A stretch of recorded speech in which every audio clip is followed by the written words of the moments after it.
Assalamualaikum warahmatullahi wabarakatuh. Perkenalkan, saya Lini Marlina, NIM 19 14 03 0020. Di sini saya akan menjelaskan materi dari kelompok 3 yang judul materinya yakni mengenai perencanaan penelitian manajemen pendidikan. Di sini saya akan menjelaskan materi saya mengenai penemuan masalah, konsep variabel, dan hubungan di antara keduanya.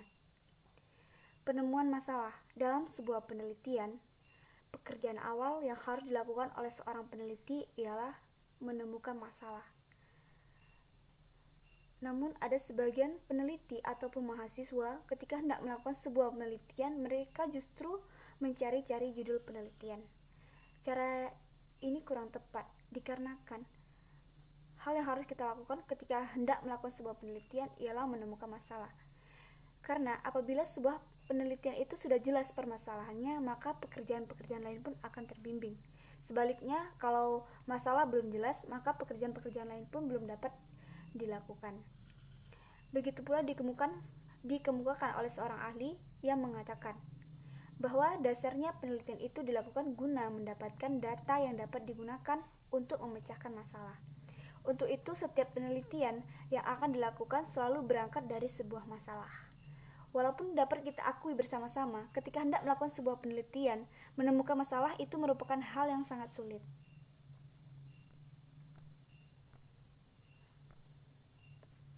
Pentingnya penemuan permasalahan juga dinyatakan oleh sebuah ungkapan yang menyatakan berhasilnya perumusan permasalahan merupakan setengah dari pekerjaan penelitian.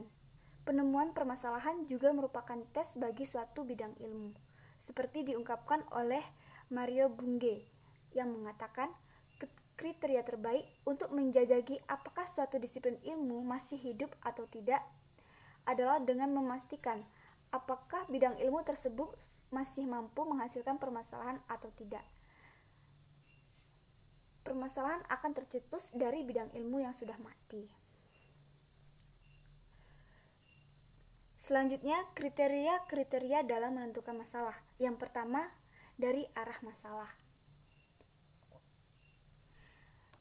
Di sini maksudnya, contohnya saja di masyarakat, banyak dijumpai masalah yang perlu diteliti, dan ada yang kurang ataupun tidak bermanfaat. Dalam memilih masalah, pilihlah masalah yang bermanfaat, baik untuk pengembangan teori maupun untuk pemecahan masalah-masalah yang bersifat praktis untuk diterapkan.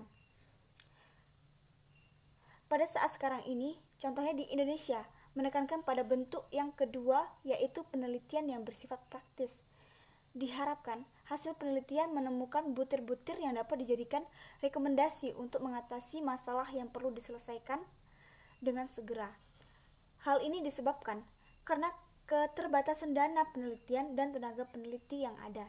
Cara ini bukan berarti bahwa penelitian yang bertujuan untuk mengembangkan teori-teori tidak diperintahkan. Jadi pada kriteria pertama ini, kita harus menentukan permasalahan itu dari arah masalahnya, dari mana atau dari seperti apa sumber masalah tersebut. Lalu yang kedua, dari arah peneliti.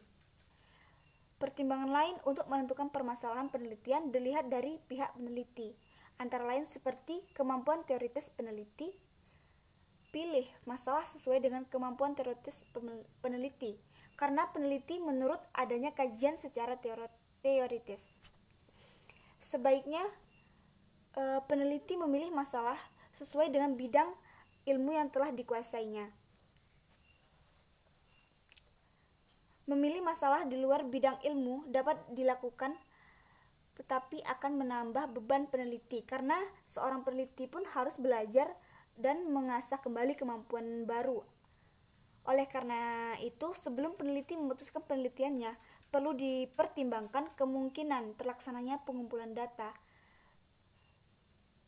dan juga faktor lain yang akan kemungkinan muncul ketika kita melakukan sebuah penelitian.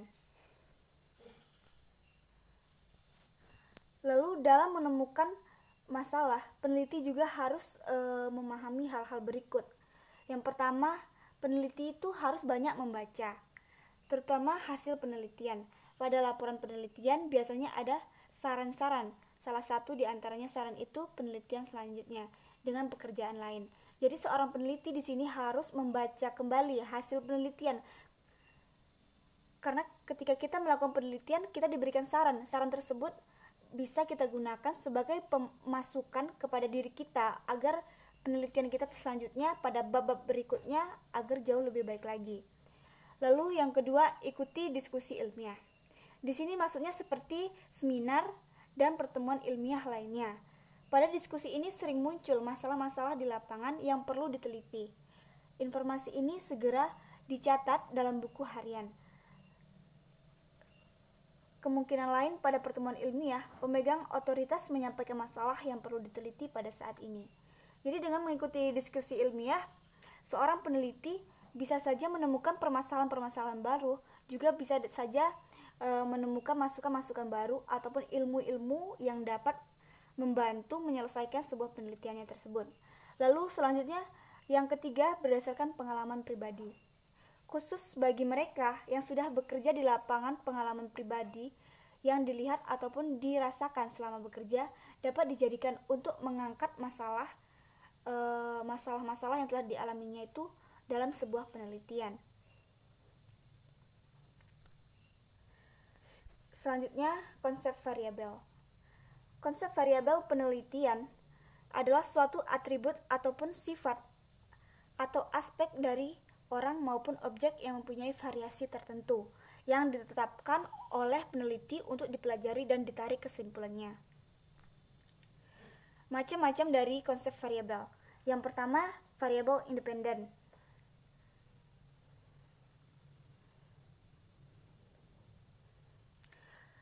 Variabel independen ini sering disebut juga sebagai penelitian dengan variabel yang lain atau variabel stimulus, prediktor, juga anteseden. Dalam bahasa Indonesia disebut sebagai variabel bebas. Variabel bebas merupakan variabel yang menjadi sebab perubahannya atau timbulnya variabel dependen atau terikat. Lalu yang kedua ada variabel dependen. Variabel dependen juga sering disebut dengan variabel output, kriteria konsekuen, dan dalam bahasa Indonesianya disebut variabel terikat. Variabel terikat merupakan variabel yang dipengaruhi atau yang menjadi akibat karena variabel bebas. Lalu yang ketiga ada variabel moderator, yang merupakan variabel yang mempengaruhi atau memperkuat dan memperlemah hubungan antara variabel independen, dan variabel ini disebut juga sebagai variabel independen kedua. Yang keempat ada variabel intervening, yang merupakan variabel yang secara teoritis mempengaruhi atau memperlemah dan memperkuat hubungan antara variabel independen dengan dependen tetapi tidak dapat diukur. Lalu yang kelima variabel kontrol. Variabel kontrol ini adalah variabel yang dikendalikan, disebut konstan sehingga peneliti dapat melakukan penelitian yang bersifat membandingkan.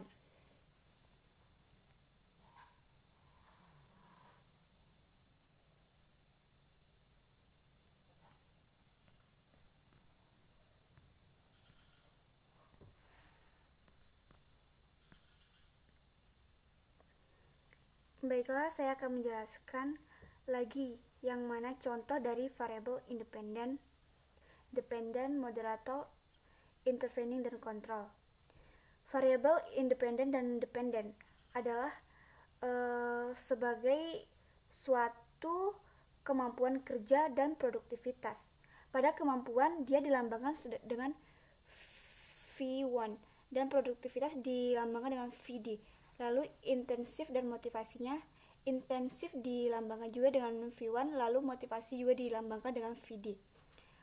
Untuk dapat menentukan yang mana variabel dependen dan independen atau variabel yang lain, harus ada konsepsi maupun hasil dari pengamatan yang mendasar. Untuk itu, peneliti menentukan apakah variabel yang akan diteliti perlu memenuhi studi pendahuluan terlebih dahulu pada objek yang akan diteliti. Lalu pada variabel moderator, secara aktual diadakan latihan. Contohnya saja ada pada suatu saat diadakan latihan sepak bola kepada kelompok pria dan wanita.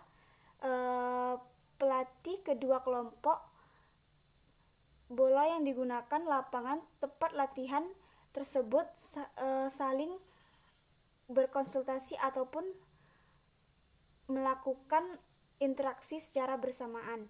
Dalam hal ini, variabel independennya yaitu latihan sepak bola.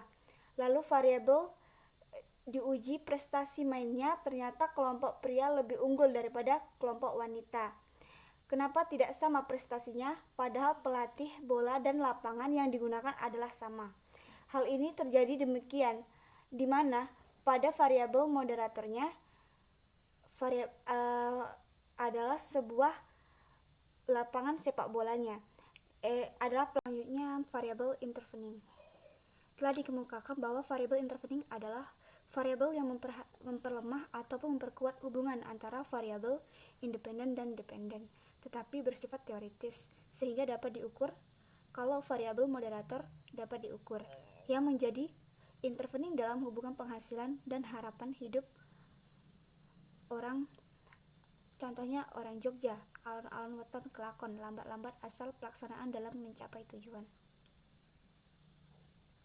Contoh lain misalnya, gaji pegawai tinggi, pemimpin berperilaku baik, tetapi prestasi kerjanya rendah. Setelah diteliti, ternyata pegawai tersebut sedang frustasi. Jadi prestasi adalah sebagai variabel intervening. Secara teoritis ada, tetapi frustasi ini tidak dapat diukur. Lalu variabel kontrol. Variabel ini ditetapkan oleh peneliti jika penelitian ingin melakukan penelitian yang bersifat membandingkan. Misalnya, akan membandingkan penampilan kerja karyawan lulusan SMA dengan sekolah kejuruan SMK.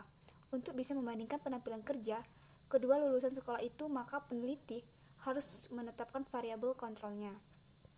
Dalam hal itu, variabel kontrolnya adalah pekerjaan yang dikerjakan, alat untuk mengerjakan, pengalaman kerja, iklim kerja, organisasi di mana pegawai tersebut harus sama. Tanpa ada variabel kontrolnya akan sulit ditemukan apakah perbedaan penampilan karyawan tersebut karena faktor pendidikan SMA atau SMK atau bukan. Pada kenyataannya, gejala-gejala sosial itu akan terdapat variabel independen, dependen, moderator, dan intervening.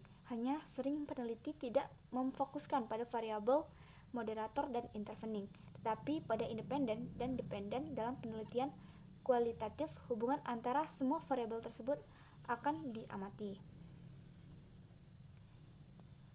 Lalu hubungan antara penemuan masalah dengan konsep variabel, yakni bila penelitian telah selesai dilakukan, maka dalam laporan penelitian perlu ditunjukkan benang merah atau keterkaitan yang jelas antara rumusan permasalahan dengan variabel atau sebagai jawaban sementara terhadap permasalahan penelitian.